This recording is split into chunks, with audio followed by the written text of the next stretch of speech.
Good morning எல்லாருக்கும். நம்ம இப்ப வந்து கிராமர் பத்தி தான் பார்க்க போறோம் ஃப்ரண்ட்ல. இப்போ எல்லாருமே இப்ப ஸ்டூடெண்ட்ஸ் எல்லாம் கஷ்டப்படுறது எதுலன்னா கிராமர்ல தான். கிராமர் என்ன அப்படின்றத நம்ம பேசிக்கா பார்க்க போறோம். ஃபர்ஸ்ட் கிராமர்ன்றது அதோட பேசிக்ஸ் என்ன, அது எதுல இருந்து அது பெரிய கிளைகள் மாரி போகுது. ஃபர்ஸ்ட் அதோட ரூட் என்ன அப்படின்றத நம்ம பார்க்க போறோம். ஃபர்ஸ்ட் அதோட ரூட் என்ன அப்படின்னு பார்த்தா, அது what is sentence, what is grammar, what is part of speech. இதுதான் அதோட ரூட். இதுல இருந்தா அது இந்த மரம் மாரி கலைகளா பல பல விரிஞ்சு போகும்.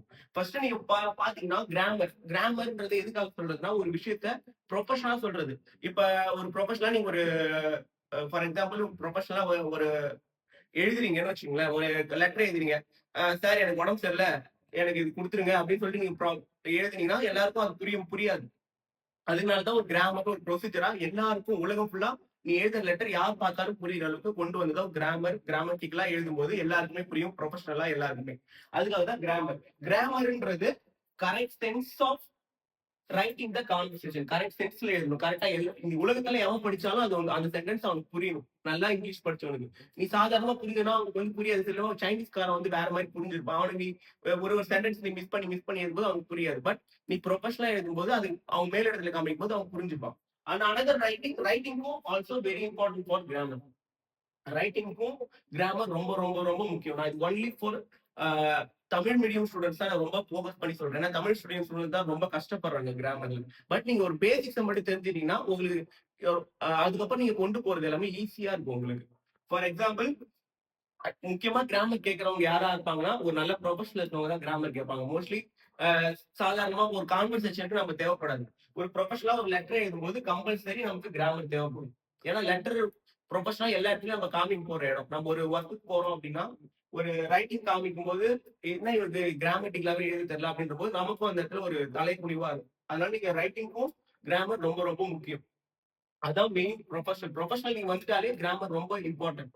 இது நீங்க இப்ப ஸ்கூல்ல படிக்கிறது தான் ஃபியூச்சர்ல உங்களுக்கு ஹெல்ப்பா இருக்கும்.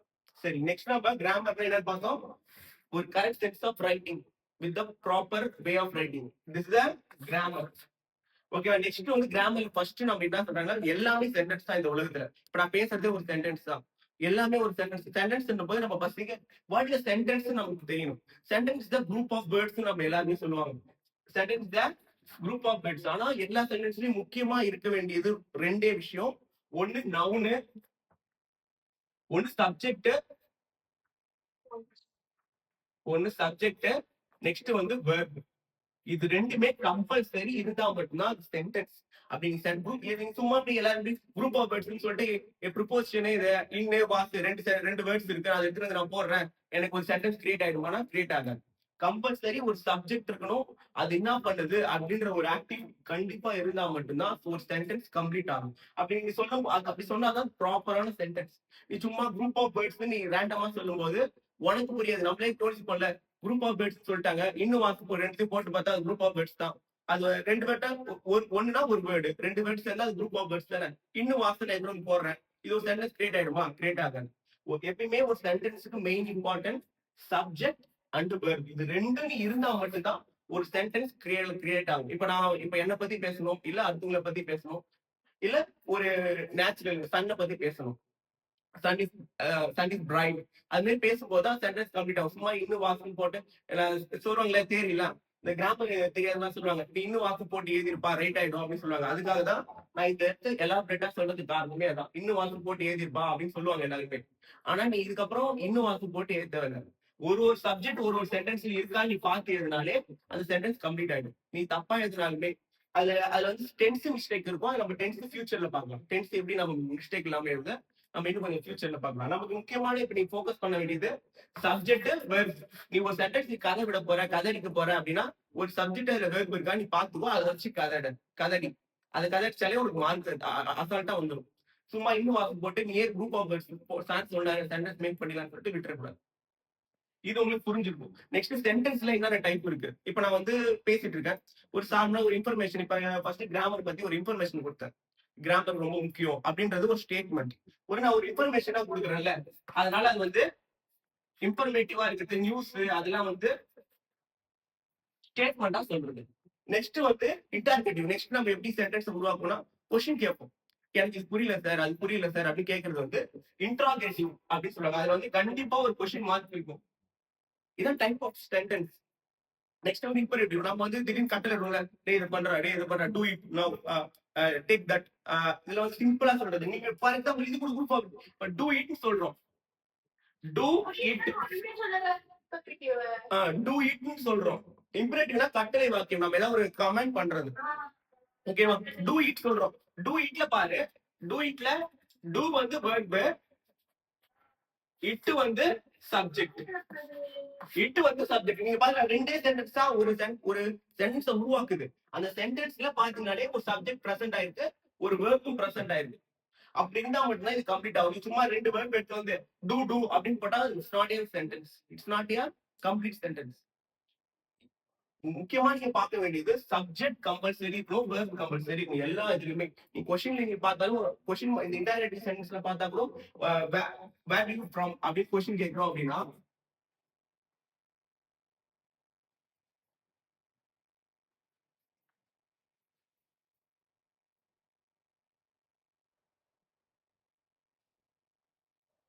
வேர் ஆர் யூ ஃப்ரம் அப்படின்னு நம்ம கொஸ்டின் கேட்கிறோம் அப்படின்னா இதுலயே வந்து ஆர் வந்து வெர்பு, யூ வந்து சப்ஜெக்ட். நீ யூ சப்ஜெக்ட் வெர்ப் இல்லாம ஒரு சென்டென்ஸ் யூ கான்ட் மேக். அப்படி இல்லைன்னா நீயே உனக்கு தெரிஞ்சிடும் நம்ம தப்பா ஏதோ பண்றோம் இங்கிலீஷ்ல அப்படின்றத உனக்கு புரிஞ்சிருக்கும். நெக்ஸ்ட் இம்பரேட்டிவ் புரிஞ்சிருக்கும். இப்ப கட்டாய வாக்கியம் ஒரு do it now, take it that, அது மாதிரி சிம்பிளா ஒரு கமாண்டிங் மெத்தட்ல சொல்றது வந்து imperative. Next exclamative. What a beautiful flower, what அப்படின்னு ஒரு எக்ஸ்க்ளமேட்டரி யூஸ் பண்ணி சொல்றது தெரியுமா? இப்படி ஒரு ஆச்சரியத்துல சூப்பர்ரா, வாட் அ பியூட்டிஃபுல் பவர் பார்த்தோன்னே ஒரு ஆச்சரியப்பட்டு சொல்றல, அது எக்ஸ்க்ளமேட்டரி சென்டென்ஸ். இது டைப் ஆஃப் சென்டென்ஸ். எல்லாம் கிளியரா இருக்கும் இது வரைக்கும் நான் சொன்னது. நெக்ஸ்ட் பார்ட் ஆஃப் ஸ்பீச் போனோம். ஓகேவா? இது இந்த இந்த சென்டென்ஸ்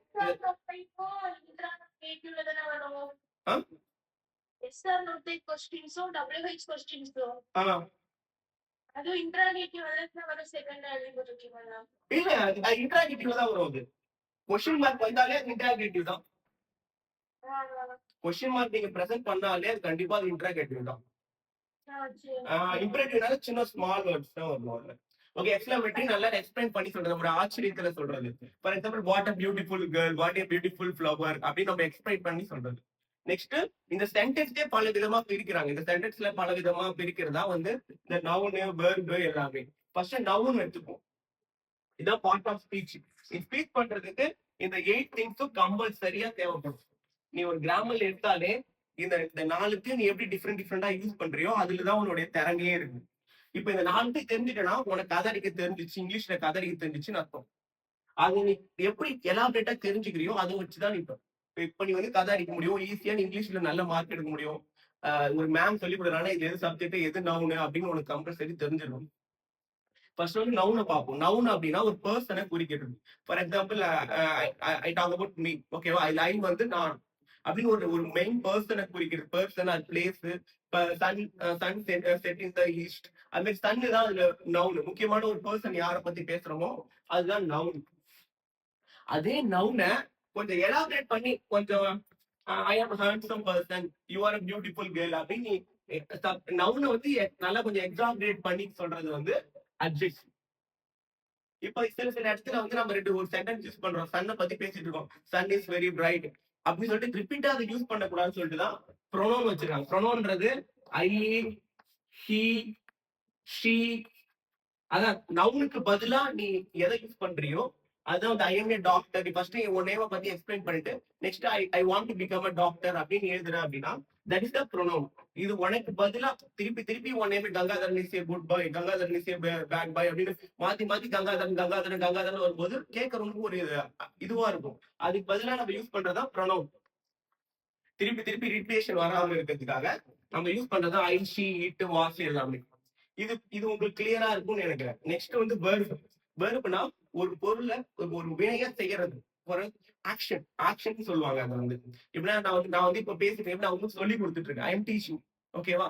இதுல வந்து டீச்ன்றது வெர்ப். நான் ஒரு என்ன வேலையை நான் செய்யறேனோ தட் இஸ் அ வெர்ப்.